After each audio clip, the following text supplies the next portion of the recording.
While babysitting my nephew, he whispered, "I know why Daddy left." What he said changed everything. Hi everyone! Before we get into today's video, I need your help. We've noticed that the channel's reach has been dropping a bit, and one of the best ways you can support us is by subscribing. It's quick, free, and helps us keep bringing you new and interesting stories. Your support means the world to us, and together we can grow this channel. Thank you so much. Now let's get to today's story. I'm writing from a temporary account for obvious reasons, and I've changed some details to protect my anonymity. I never thought I'd be the kind of person who'd have to question everything they believed about their family. I was always the stable one, the dependable sister, the aunt who showed up with cookies and bedtime stories. My sister Emma and I had been close our entire lives, closer than most siblings I knew. We shared secrets, dreams, and heartbreaks. When she married Daniel 8 years ago, I stood beside her as maid of honor, crying happy tears as they exchanged vows in that little garden venue she'd always dreamed about. Daniel seemed perfect for her. He was patient, kind, the sort of man who remembered anniversaries and brought her favorite flowers for no reason at all. When their son, Oliver, was born 5 years ago, I was there in the hospital room, watching Emma hold that tiny bundle with tears streaming down her face. I loved that little boy from the moment I saw him. Those big brown eyes, that infectious giggle, the way he'd reach his chubby arms up to me whenever I walked through the door. I became a fixture in their lives. Every Tuesday and Thursday evening, I'd come over to watch Oliver while Emma worked her late shifts at the hospital. She was a pediatric nurse dedicated to her work, often exhausted but always glowing when she talked about the kids she helped. Daniel worked in finance, something with investments that I never quite understood, but it paid well enough for them to buy that charming house in the suburbs with the red front door and the swing set in the backyard. Those evenings with Oliver were my favorite part of the week. We had our routines. I'd arrive around 5 and he'd come running to the door, sometimes still in his socks, sliding across the hardwood floor with his arms wide open. We'd have dinner together, usually something simple like mac and cheese or chicken nuggets, and then we'd play. He loved building elaborate towers with his blocks, only to knock them down with a toy truck, laughing hysterically every single time. I'd laugh too, caught up in his pure, uncomplicated joy.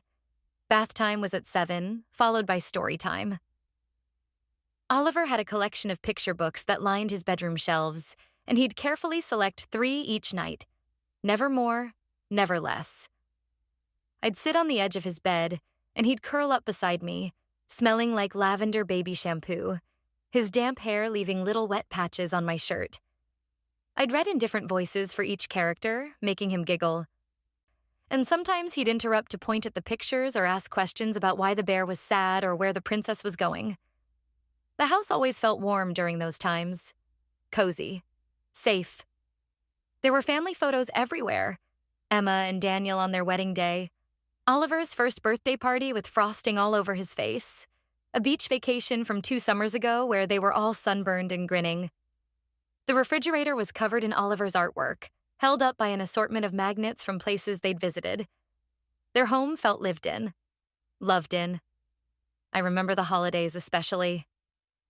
Thanksgiving dinners where we'd all cram around their dining table, Daniel carving the turkey while Emma fussed over the side dishes, insisting everything had to be perfect.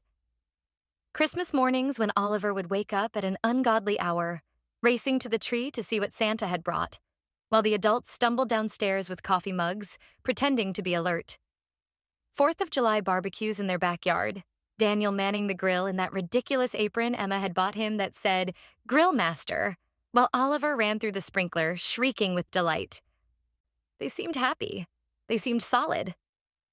Sure, every marriage has its rough patches. I'd hear them bicker occasionally about small things, whose turn it was to take out the trash or whether they could afford a new car that year. But nothing that seemed serious. Nothing that made me worry. That's why it shocked me so much when Emma called me 6 months ago, her voice broken and raw, telling me that Daniel had left. I was at work, sitting at my desk with a cup of lukewarm coffee, staring at spreadsheets when my phone buzzed. I almost didn't answer, but something made me pick up. "He's gone," she'd whispered, and I could hear Oliver crying in the background. Daniel left. He's gone. I drove to her house immediately, leaving work without even grabbing my coat. When I got there, Emma was sitting on the couch, still in her scrubs from the night shift, her face blotchy and swollen from crying. Oliver was clinging to her, his little face pressed into her shoulder, confused and scared. I held them both, not knowing what to say, my mind racing with questions I couldn't ask yet. Over the following days and weeks, the story came out in pieces. Daniel had packed a bag while Emma was at work. He'd left a note, brief and cold, saying he needed space, that he couldn't do this anymore, that the marriage wasn't working. He didn't specify what this was. He didn't give her a real explanation. He just vanished from their daily lives, leaving behind a wake of confusion and pain. Emma was devastated. She oscillated between grief and anger, sometimes within the same conversation. She'd cry about losing her partner, the man she'd planned to grow old with, and then she'd rage about his cowardice, his refusal to try counseling, his abandonment of Oliver. I listened to it all, held her hand, brought over casseroles and wine, picked up Oliver from school when she couldn't pull herself together. Oliver took it hard, too. He'd ask where Daddy was, when Daddy was coming home, if he'd done something wrong to make Daddy leave. It broke my heart every single time. Emma would try to explain in 5-year-old terms that sometimes grown-ups need time apart, that Daddy still loved him very much, but Oliver's confusion was palpable. He started having nightmares, wetting the bed again after being dry for over a year, clinging to Emma or me whenever we were around. Daniel did stay in contact, sort of. He'd call Oliver once or twice a week, awkward conversations where Oliver would go quiet and then hand the phone back, saying he didn't know what to say. Daniel had moved into an apartment across town. Took Oliver for a few hours every other Sunday, but it wasn't the same. The easy warmth between father and son had been replaced by something stilted and uncomfortable. I increased my babysitting to 4 nights a week. Emma needed the support, and I wanted to be there for Oliver, to provide some stability in his suddenly chaotic world. We maintained our routines as much as possible. Dinner, playtime, bath, stories. I tried to keep things normal, to be the constant in his life when everything else felt uncertain.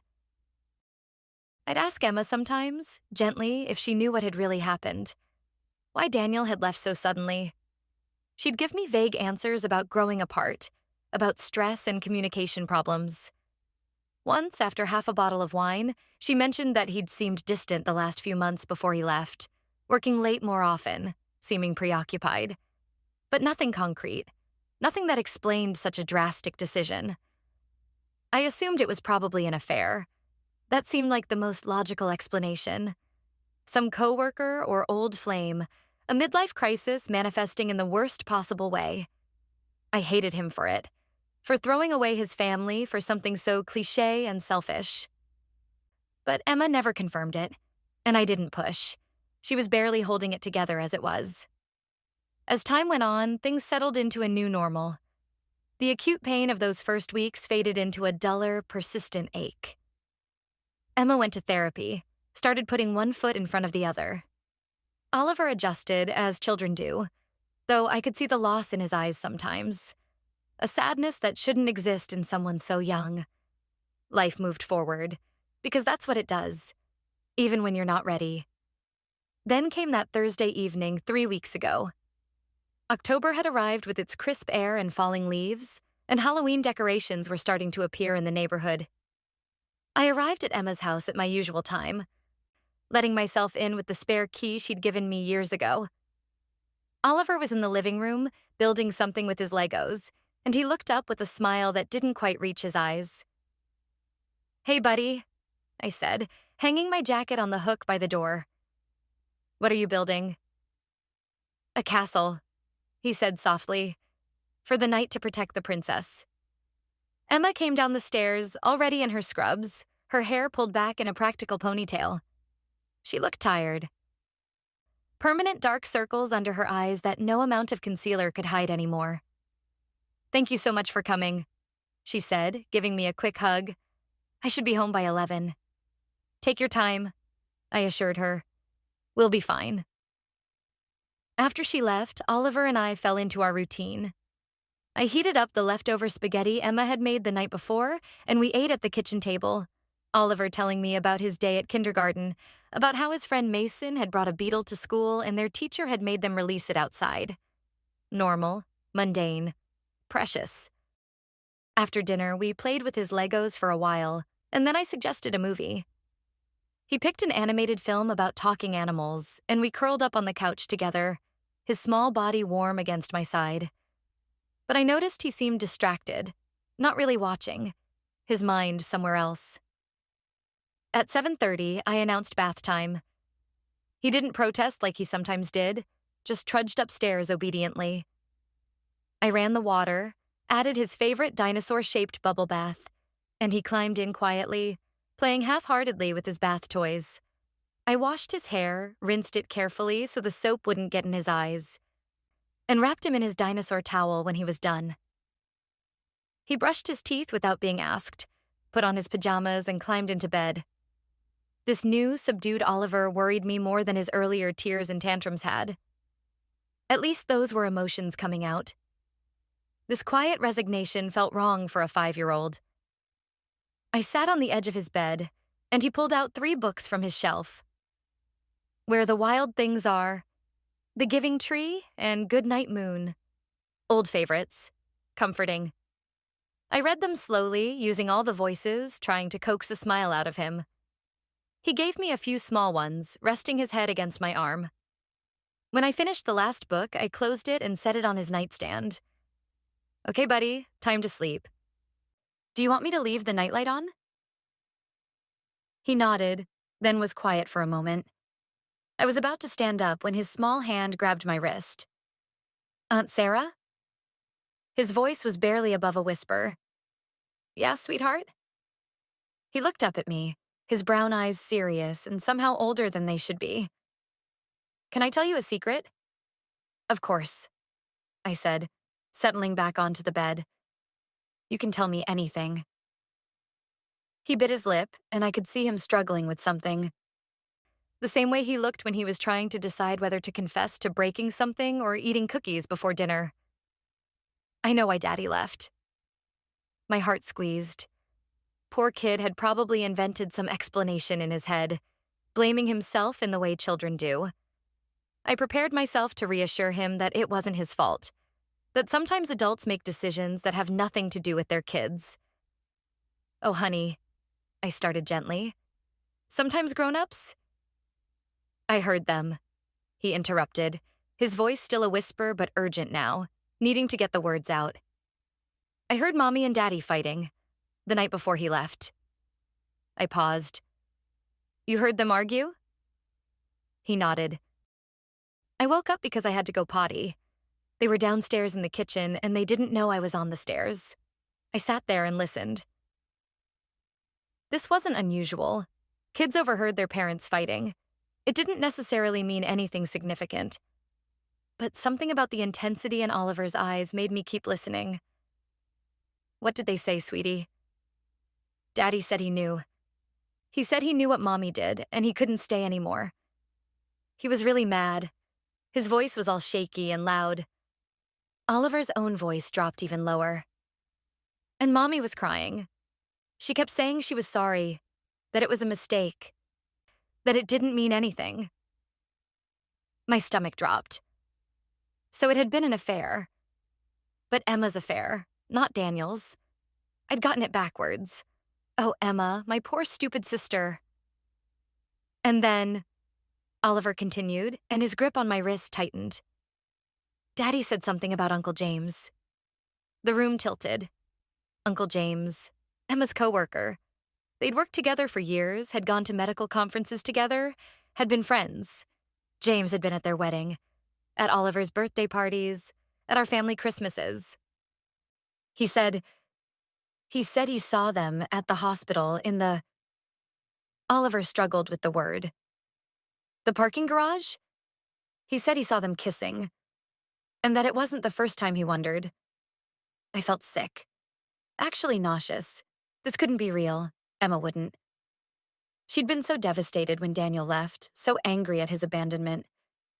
But had that been real grief or guilt? Or both? And Mommy said she was sorry so many times, Oliver whispered, and now there were tears in his eyes. But Daddy said sorry wasn't enough. He said he couldn't look at her. He said he couldn't pretend for me anymore. For Oliver. Daniel had been staying for Oliver, and when he found out about the betrayal, he couldn't even do that anymore. The image I'd had of a selfish man abandoning his family for no reason crumbled entirely, replaced by something much more complicated and painful. Is that why Daddy left? Oliver asked, and his voice broke. Because Mommy kissed Uncle James? Is it Mommy's fault? I didn't know what to say. What could I say? How do you explain adult betrayal and broken trust to a 5-year-old? How do you help a child process that his mother had done something that drove his father away? Oliver, I said carefully. Sometimes things between grown-ups are really complicated. Your daddy left because he was hurt. And when people are hurt, they sometimes don't make the best decisions. But none of this is your fault. You didn't do anything wrong. But it's Mommy's fault, he said, and it wasn't a question anymore. She made Daddy leave. It's complicated, buddy. Your mom loves you so much, and your dad loves you too. They both love you more than anything in the world. Then why did Mommy do it? He asked, and the simple, devastating logic of a child's perspective hit me hard. Why did she kiss Uncle James if she loved Daddy? I didn't have an answer. I pulled him into a hug, and he cried against my shoulder, his small body shaking. I held him until the tears subsided, until his breathing evened out, until he finally fell asleep from exhaustion. I laid him gently back on his pillow, pulled the covers up to his chin, and sat there in the dim glow of the nightlight, my mind racing. Everything I'd believed about the situation was wrong. Daniel wasn't the villain. Emma wasn't the victim. Or maybe they both were, in different ways. But what Oliver had told me recontextualized everything, every conversation I'd had with Emma, every assumption I'd made. I thought back over the last 6 months. Emma's vague explanations about communication problems, her refusal to really discuss what had led to the separation, the way she'd sometimes seem guilty but then quickly pivot to anger at Daniel. I'd interpreted it as the complex emotions of someone abandoned, but now I wondered if it had been the guilt of someone who knew she'd caused the destruction herself. And James. I tried to remember interactions between Emma and James. They'd always been friendly, but I'd never seen anything inappropriate. Then again, I hadn't been looking. How long had it been going on? Was it still going on now? I went downstairs in a daze, made myself a cup of tea I didn't drink, and sat at the kitchen table where, months ago, Daniel and Emma had apparently had the fight that ended their marriage. The fight that Oliver had overheard, carrying that heavy secret with him all this time. My phone buzzed with a text from Emma. Running late, should be home by midnight. Thanks again for staying. You're the best. I stared at the message. The best. I'd been supportive, non-judgmental, helpful. I'd taken Emma's side automatically because she was my sister. I'd been furious at Daniel for leaving without explanation, never considering that maybe he had a very good explanation that he was keeping quiet to protect Oliver, to not poison the child against his mother. Around 11:30, I heard Emma's car in the driveway. She came through the front door quietly, setting her bag down and kicking off her shoes with a tired sigh. Hey, she said, walking into the kitchen where I was still sitting. Sorry I'm late. We had an emergency admission, a kid with acute appendicitis, and I wanted to make sure he was stable before I left. She looked at me more closely. Are you okay? You look pale. I didn't plan what came next. I hadn't decided what to do with the information Oliver had given me. But looking at my sister, seeing her put on this performance of the wronged wife, the abandoned woman, the single mother doing her best, something in me snapped. Was it James? The color drained from her face. What? James, your coworker. Is that why Daniel left? She froze, her hand gripping the back of a kitchen chair. I don't. What are you talking about? Oliver heard you, I said, my voice shaking. That night, the night before Daniel left, he heard the fight. He heard you apologizing. He heard Daniel say he saw you with James. Emma's legs seemed to give out and she sank into the chair. Her face had gone from pale to gray. Oh, God. He's been carrying this around for 6 months, Emma. He's been thinking it's your fault that his dad left. Because it is. Sarah, She pressed her hands to her face. It wasn't. It was just one time. It was a mistake. Daniel and I had been fighting so much, and James was there, and I was weak and stupid and… Just one time? I interrupted. Daniel said it wasn't the first time he wondered. She was crying now, tears leaking between her fingers. There was nothing going on, not really. Just tension, I guess. Attraction. We'd gotten too close, but we only kissed that one time, I swear. Daniel saw us, and it was the worst mistake of my life. And you let me believe he just abandoned you. You let me hate him. You let Oliver think his father just walked away for no reason. I didn't know what to say. Emma looked up, her face destroyed. I was so ashamed, and I didn't want you to think badly of me. I didn't want Oliver to know. I thought it would be easier if Daniel was just the bad guy who left. Easier for who, Emma? For you? I stood up, anger flooding through me. You've been playing the victim for 6 months while Daniel has been suffering alone, and your son has been carrying around guilt and confusion because he overheard something he was too young to understand. I know, she sobbed. I know. I'm terrible. I ruined everything. I destroyed my family. Do you think I don't know that? Do you think I don't live with that every single day? I wanted to comfort her. She was my sister. I'd spent our whole lives protecting her, supporting her. But I was also furious and hurt and confused. Does Daniel know that Oliver heard? She shook her head. I don't think so. Oliver never said anything. Because he's 5 years old and didn't know how to process what he heard. Because he's been internalizing it, trying to make sense of his world falling apart. Emma put her head down on the table, crying harder. What do I do? How do I fix this? I sat back down, suddenly exhausted. I don't know, Emma. I really don't know. We sat there in silence for a while, broken only by her crying.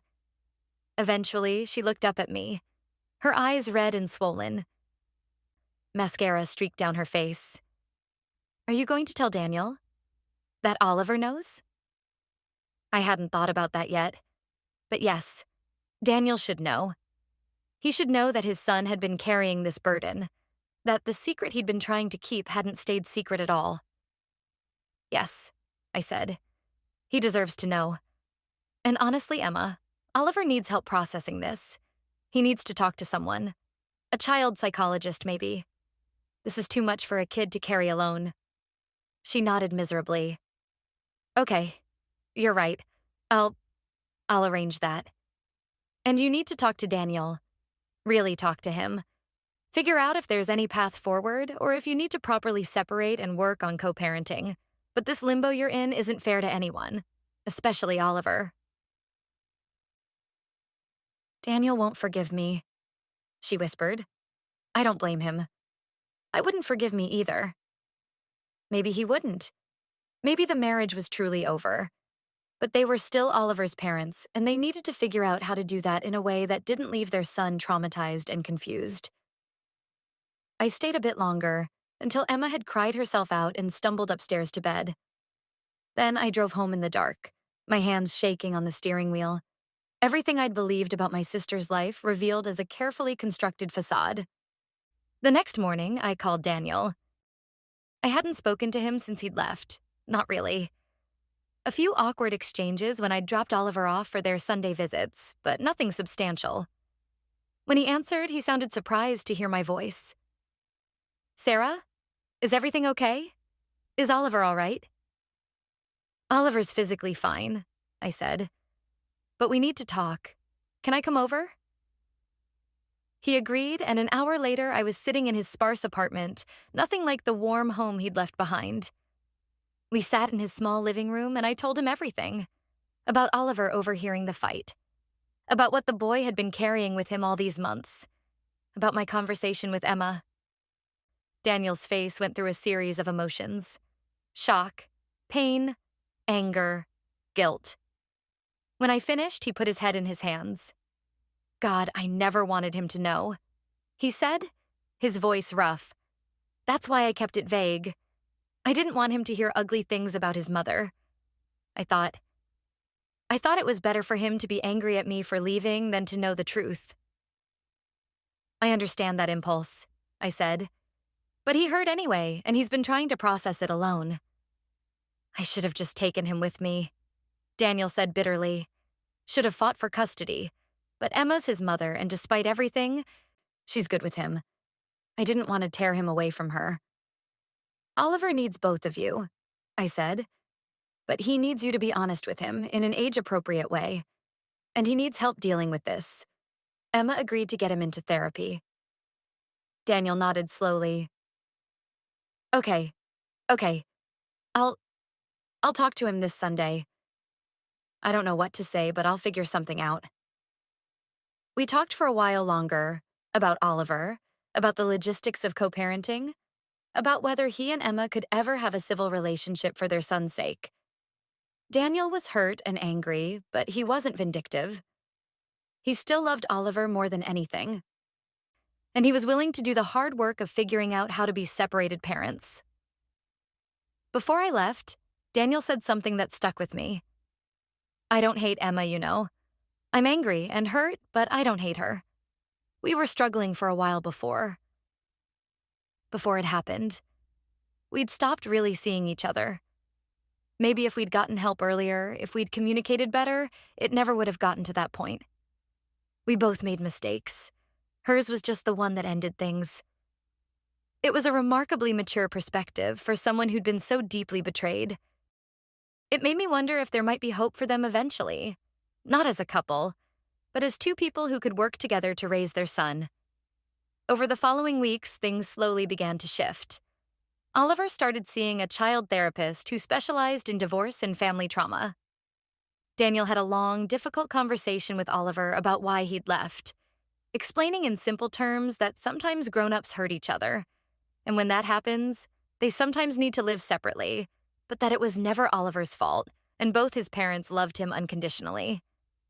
Emma and Daniel started doing family therapy together, working on communication and co-parenting strategies. It was uncomfortable and painful, but they were both committed to doing better for Oliver's sake. I continued babysitting, but the dynamic had changed.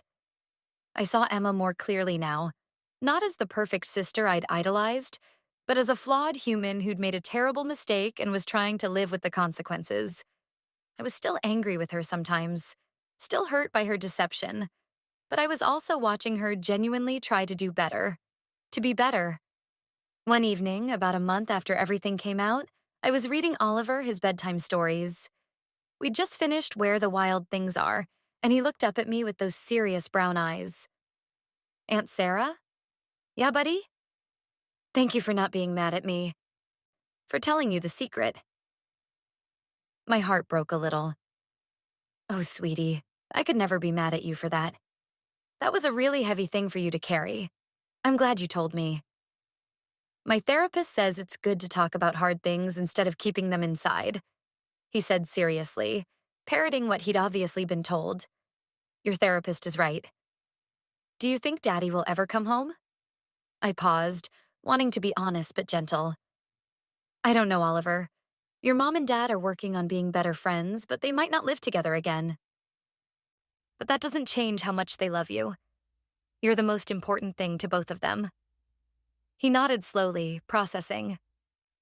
Okay, I think I'm okay with that, as long as they don't fight anymore. They're trying really hard not to, I assured him. He snuggled down into his blankets and I kissed his forehead. As I turned off the light, leaving just the nightlight glowing, I reflected on how much had changed in a few short weeks. That one whispered secret from a 5-year-old had unraveled everything I thought I knew about my sister's marriage. It had forced painful truths into the light, truths that had been festering in the darkness.